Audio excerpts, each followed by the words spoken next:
हाय, good morning. आपको bureaucracy के काम करने का रूल मालूम है? बेसिक रूल है ABCD।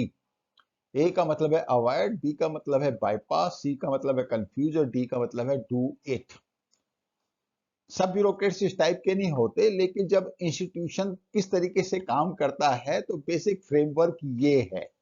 अब ये फ्रेमवर्क आज तक काम किया है, कई मामलों में वो बहुत एफिशिएंट रहे हैं, लेकिन फैक्ट रिमेन्स के ओवरऑल जो ब्यूरोक्रेसी की परफॉर्मेंस इंडिया में रही है उसमें काफी कुछ डिजायर्ड है और over a period of time उसमें बहुत ज्यादा डिटोरिएशन भी आ गया। मैं ये नहीं कहता कि इंस्टीट्यूशन अपने आप में खराब हुआ है, वो सोशल फैक्टर्स या पॉलिटिकल फैक्टर्स वो भी रेस्पॉन्सिबल हैं ब्यूरोक्रेसी के डिटोरिएशन के लिए। अब अभी तक तो काम चल गया, अब जब इंडिया आगे बढ़ रहा है और मोदी जी और एक स्ट्रॉन्ग पॉलिटिकल क्लास पावर में है, तो ये पॉसिबल नहीं है कि ब्यूरोक्रेसी अपने आप को चेंज किए बगैर सस्टेन कर पाए, स्पेशली मोदी जी के साथ। एक रियलिटी चेक वहां पे हो रहा है और इस ब्यूरोक्रेसी की चर्निंग हो रही है। तो ऐसा क्यों हो रहा है, कौन इसको कर रहा है, आज इसके इस वीडियो में हम वही सब बातें डिस्कस करेंगे। फैक्ट रिमेन्स कि मोदी जी एक साइलेंट बैटल लड़ रहे हैं ब्यूरोक्रेसी के साथ, जो इंडिया के अंदर सबसे पावरफुल इंस्टीट्यूशन है, जो किसी को भी पास या फेल करा सकता है। क्योंकि ब्यूरोक्रेसी एक फेस के साथ नहीं आता, जनता को उसको फेस नहीं करना पड़ता, इलेक्शंस के थ्रू पॉलिटिकल क्लास को फेस करना पड़ता है।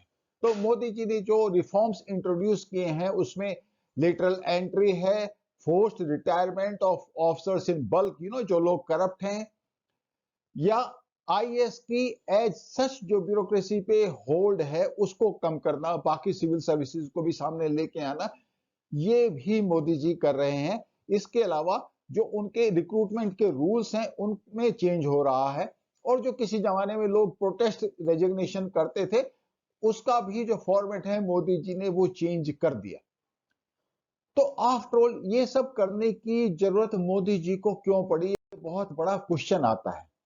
मगर उससे पहले मैं एक फैक्टर पे आपका ध्यान आकर्षित करना चाहूंगा। इंडिया में जो रूलिंग क्लास है वो क्या है? रूलिंग क्लास एक कॉम्बिनेशन है ब्यूरोक्रेट्स का और पॉलिटिशियंस का। मैं मानता हूं आप कहेंगे कि जुडिशरी भी तो है या डिफेंस सर्विसेज भी तो हैं। That's okay, I do accept that part, but the fact remains bureaucrats और पॉलिटिशियंस का एक ऐसा नेक्सस है जो इस देश को गवर्न करता है और बाकी लोगों को मैनिपुलेट करता है, मैनेज करता है। और इसमें जो अभी तक की जो इक्वेशन थी उसमें ब्यूरोक्रेट्स का एक अपर हैंड था। उसका रीजन बिल्कुल साफ है, क्योंकि उनके पास कॉम्पिटेंस थी, एफिशिएंसी भी थी, एग्जीक्यूशन भी उनके पास था, लेकिन अकाउंटेबिलिटी नहीं थी। अगर पॉलिटिकल क्लास को करप्शन में इन्वॉल्व होना है तो इसमें किसी को कोई शक नहीं होना चाहिए कि ब्यूरोक्रेट्स उनके हाथ में होने चाहिए। लेकिन अभी रूल्स ऑफ गेम चेंज हो रहे हैं। जो once all powerful civil servants थे उनके लिए मैसेज जा रहा है कि this political class is a different class. they are competent, they are efficient, they know the rules of game and they know how to execute, and they are accountable to the public।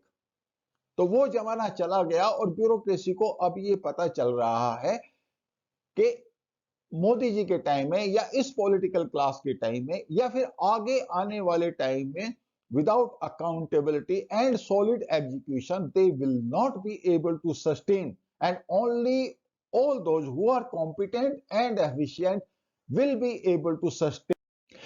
Modi ji का जो Gujarat model of development था या governance का जो model था वो basically bureaucrats के ऊपर डिपेंडेंट था।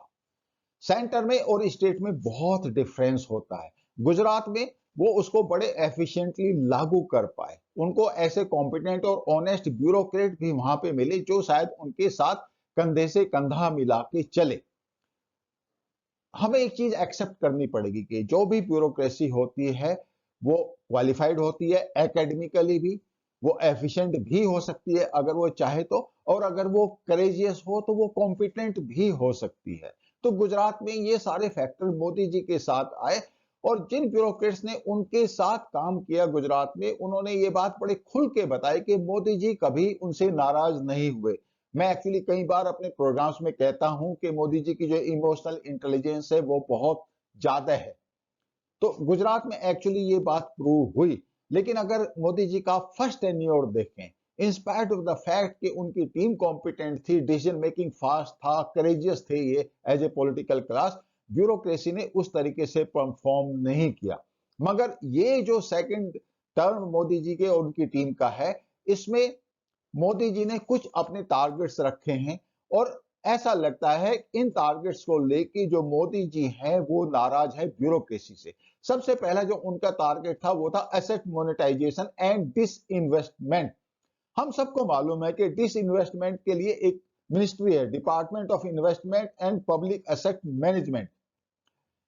जो एसेट्स को मोनेटाइजेशन का प्लान होता है, वो पॉलिटिकल क्लास ने डिसाइड किया कि हमको डिसइन्वेस्टमेंट करना है, तो इसमें कोई ब्यूरोक्रेट ऑब्जेक्शन करेगा तो ये नहीं होगा, बिकॉज डिसीजन पॉलिटिकल क्लास ने लेना है और जो ब्यूरोक्रेसी है उसने एग्जीक्यूट करना है।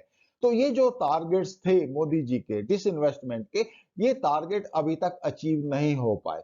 और उसका सबसे बड़ा रीजन ये है कि ब्यूरोक्रेसी को या तो बिजनेस रूल्स का नहीं पता, जो जिस तरीके से डिसइन्वेस्टमेंट कर सकते हैं। उनको गवर्नमेंट के बिजनेस रूल्स तो मालूम है, लेकिन प्राइवेट सेक्टर क्यों इन्वेस्ट करेगा ऐसी गवर्नमेंट कंपनीज में या उनको खरीदेगा जो बेसिकली इनएफिशिएंट हैं, ओवर स्टाफ्ड हैं, या फिर जिनकी मार्केट वायबिलिटी नहीं है। एयर इंडिया का एक आप एग्जांपल देख लीजिए, जिनको अगर आप देखें तो टाटा ने उसको खरीदा और उसके डिस इन्वेस्टमेंट में गवर्नमेंट को कितनी प्रॉब्लम हुई। तो ब्यूरोक्रेट्स का ये कहना कि ये जो प्रोसेस है ये बहुत जल्दबाजी में नहीं हो सकता, काफी हद तक सही है। लेकिन इसके बावजूद भी आप उसको इंडेफिनिटली डिले नहीं कर सकते, क्योंकि मोदी जी का ये कहना है कि जो भी पब्लिक सेक्टर अंडरटेकिंग है वो इनएफिशिएंट नहीं हो सकती, या फिर गवर्नमेंट उसको इसलिए नहीं रख सकती क्योंकि वो किसी के पेट प्रोजेक्ट्स थे। एयर इंडिया का एक एग्जांपल है कि गवर्नमेंट के ऊपर कितना ड्रेन उन्होंने किया, कोलोसल कोलोसल ड्रेन। तो इस मामले में ब्यूरोक्रेट से मोदी जी की जो नाराजगी है, अगर आप देखें इन द ओवरऑल कॉन्टेक्स्ट, बीच में कोविड भी आया, ग्लोबल इकोनॉमिक फैक्टर्स भी आ जाते हैं, मगर इवन देन जो ब्यूरोक्रेट्स हैं वो वहां पे बहुत एफिशिएंटली काम नहीं कर रहे। जनरली हम सब लोग बात करते हैं कि जो मोदी जी का एग्जीक्यूशन है वो बहुत जबरदस्त है, क्योंकि हम कंपेयर करते हैं कि पहले एग्जीक्यूशन कैसे होता था प्रोजेक्ट के लिए। As far as Modi ji के खुद के standards, they are really very very high. उनकी जो बेंचमार्क उन्होंने बड़ा हाई सेट किया हुआ है, और वो ब्यूरोक्रेसी के लिए मीट करना पॉसिबल नहीं है, स्पेशली एग्जिस्टिंग माइंडसेट के साथ।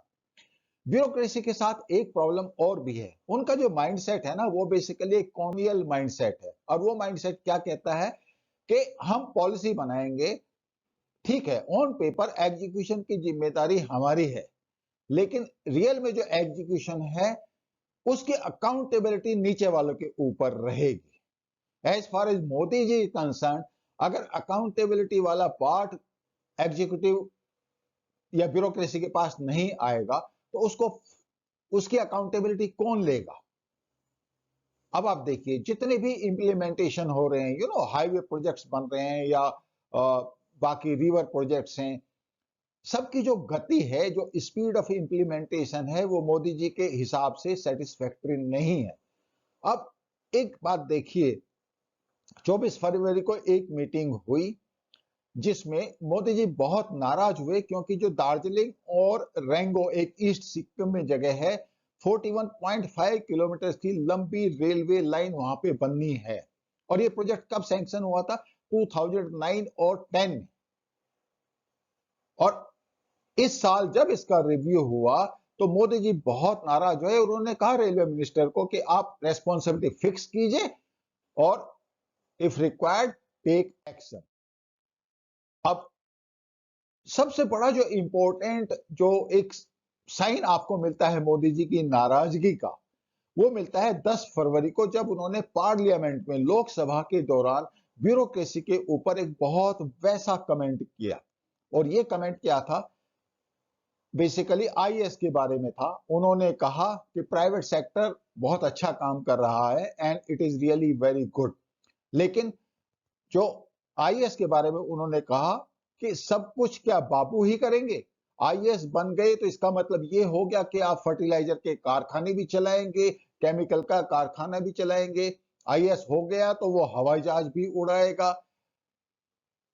बेसिकली उनका पॉइंट था कि हमने एक लार्जर देन लाइफ उनकी इमेज बना दी as a institution, as a individual, कि अगर कोई आईएएस बन गया तो वो हर एक काम के लिए फिट है। मोदी जी का जो ब्यूरोक्रेसी के बारे में, स्पेशली आईएएस के बारे में ये जो स्टेटमेंट है, ये बहुत ही जबरदस्त स्टेटमेंट है। और अच्छा हुआ कि ये स्टेटमेंट आया, लोगों को पता चला। अब आप देखिए, जब मैं इससे पहले जब मैंने आपसे एक बात कही थी कि डिसइन्वेस्टमेंट के बारे में, तो डिसइन्वेस्टमेंट के टारगेट जब पूरे नहीं हुए तो गवर्नमेंट के जो प्रोजेक्ट हैं सारे वो यू नो डिले हो जाते हैं क्योंकि पैसा ही नहीं होता। डिसइन्वेस्टमेंट आप करेंगे, जो आपके पास मोनेटाइजेशन की जो रिटर्न्स आएंगे उससे आप अपने प्रोजेक्ट में पैसा लगाएंगे जिससे एम्प्लॉयमेंट बढ़ेगा। That is what the purpose of Modi ji. अगर डिसइन्वेस्टमेंट ढंग से नहीं होगा तो प्रोजेक्ट में एज इट इज प्रोजेक्ट लोग इंप्लीमेंट नहीं करते, और अगर उनको बहाना मिल जाए कि इसके लिए फंड्स नहीं है तो फिर तो कोई अकाउंटेबिलिटी किसी की है ही नहीं, और सारी ये चीजें इंटरलिंक्ड है। अब आप देखिए मिनिस्टर लाइक नितिन गडकरी, उसका ये स्टेटमेंट आया, और मतलब ही suppose to be efficient minister, he says कि he has come to the conclusion that it is very difficult to change them। मतलब ब्यूरोक्रेसी को चेंज करना मुश्किल है, हो नहीं सकता, they are not going to change. और इनफैक्ट जो रिटायर्ड सिविल सर्वेंट हैं जो कि सन्टेड आउट हुए, काफी को सन्टेड आउट किया मोदी गवर्नमेंट ने, तो वो कहते हैं कि Modi probably is very keen to sell PSU. अरे भाई, वो डिसीजन मोदी गवर्नमेंट का है, वो आपका डिसीजन नहीं है। उन्होंने जब डिसीजन लिया तो उसको इंप्लीमेंट करने का काम आपका है, उसमें आप पॉलिसी डिसीजन को चैलेंज नहीं कर सकते गवर्नमेंट के।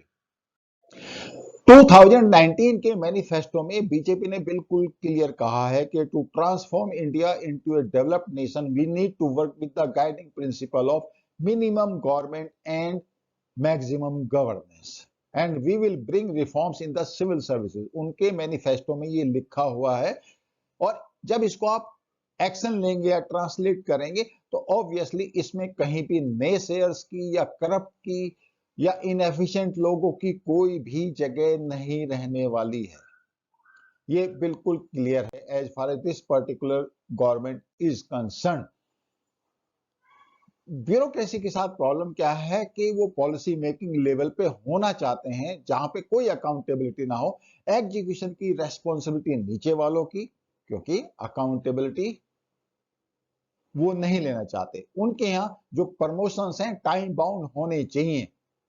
अब इस सिस्टम में अभी क्या हो गया कि ऑनेस्टी, कॉम्पिटेंस और एफिशिएंसी तीनों अगर एक साथ हैं तो आप गवर्नमेंट के लिए वैल्यूएबल है, अदरवाइज आप गवर्नमेंट के लिए वैल्यूएबल नहीं है। इनफैक्ट गवर्नमेंट ने क्या किया है, मोर देन 400 ऑफिसर्स को जो करप्ट थे, इनएफिशिएंट थे, उनको इन्होंने ऑलरेडी सटिंग आउट कर दिया और एज पर द रूल्स कर दिया। अब आप देखिए, इन्होंने जितने डिपार्टमेंट्स हैं सबको इंस्ट्रक्शंस दी हुई हैं कि जो 50 से 55 साल के एज ब्रैकेट में है, जिनकी 30 साल से ज्यादा सर्विस होगी, और अभी क्वार्टरली रिव्यू इन सब लोगों का होगा। गवर्नमेंट के पास ऑलमोस्ट एब्सोल्यूट पावर्स हैं किसी भी इनएफिशिएंट करप्ट ऑफिशियल को निकालने के लिए as per FR 56J and rule 48 of pension rules. यानी 50 की एज अटेन हो जाए और 30 इयर्स की सर्विस हो जाए, उसके बाद गवर्नमेंट के पास almost absolute power. Lateral entry के बारे में मैंने शुरू में बात की थी। लेटरल एंट्री में जो कॉर्पोरेट से एग्जीक्यूटिव गवर्नमेंट ने लिए हैं, नेचुरली जब आप किसी नए डिपार्टमेंट में जाएंगे, नए सिस्टम में जाएंगे तो उनको प्रॉब्लम होनी है। There will be inherent resistance to change, और स्पेशली जब आप ज्वाइंट सेक्रेटरी, डायरेक्टर या डिप्टी सेक्रेटरी इस लेवल पे लेके आओगे कॉर्पोरेट प्रोफेशनल्स को, जो अपने फील्ड के सब्जेक्ट मैटर स्पेशलिस्ट हैं या एक्सपर्ट हैं या कंसल्टेंट हैं, तो उनको गवर्नमेंट के सिस्टम का नहीं मालूम है। ठीक है, वो they are basically competent and that is how you have selected them, but the fact remains there is a inherent resistance. और जो स्कीम का जो एक इम्पैक्ट आना चाहिए था गवर्नमेंट मशीनरी में कि एफिशिएंसी आती है अगर न्यू ब्लड लाइन आपने इन्फ्यूज की है, तो वो अभी तक इम्पैक्ट नहीं आया है। Over a period of time obviously government review करेगी, चेंजेस लाएगी, and I am very sure कि ये गवर्नमेंट इस बात के लिए कैपेबल है कि वो इस सिस्टम को इंप्रूव कर सके। ओवरऑल अगर आप देखें तो ओवरऑल आपको क्या इंप्रेशन मिलता है गवर्नमेंट के एक्शंस का? ऐसा नहीं हो सकता है कि आप जो प्रमोशंस हैं टाइम बाउंड करें, अश्योर्ड प्रमोशंस करें। अगर पनिशमेंट देने का हो तो गवर्नमेंट परमिशन ही ना दे कि उनको कोई पनिशमेंट दिया जाए। तो उस तरह के जब माइंडसेट के साथ ब्यूरोक्रेट काम करते हैं तो वो अपने आप में एक इंडिपेंडेंट पावर सेंटर बन जाते हैं। Modi ji has to convert these power centers into development centers. Colonial mindset has to go. वो दिन चले गए जब अंग्रेज यहाँ पे राज करते थे और जो डिस्ट्रिक्ट मजिस्ट्रेट था, जो कलेक्टर था, वो बेसिकली एक पावर सेंटर था। उसको डेवलपमेंट एक्टिविटीज नहीं करनी थी। अब जमाना बदल गया है। डेवलपमेंट एक्टिविटीज और पावर एक्टिविटीज दोनों को साथ साथ चलना है, जिससे देश में लॉ एंड ऑर्डर भी रहे, डेवलपमेंट भी हो, डिसिप्लिन भी आए। मोदी जी के सामने एक बहुत बड़ा चैलेंज है, क्योंकि ब्यूरोक्रेसी का जो होल्ड है कंट्री के ऊपर वो ग्राउंड लेवल से शुरू होता है, और यहीं से मोदी जी को उसको मॉडिफाई करना पड़ेगा, कंट्रोल करना पड़ेगा, मैनेज करना पड़ेगा।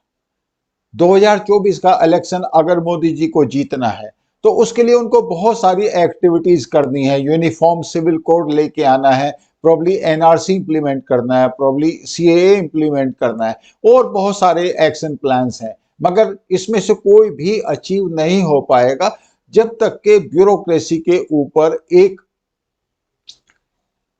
सॉलिड मैनेजमेंट जार्गन लागू नहीं होगा। Bureaucracy has to improve. Hope you like this conversation. Thank you so much. I will see you in next video. Thank you.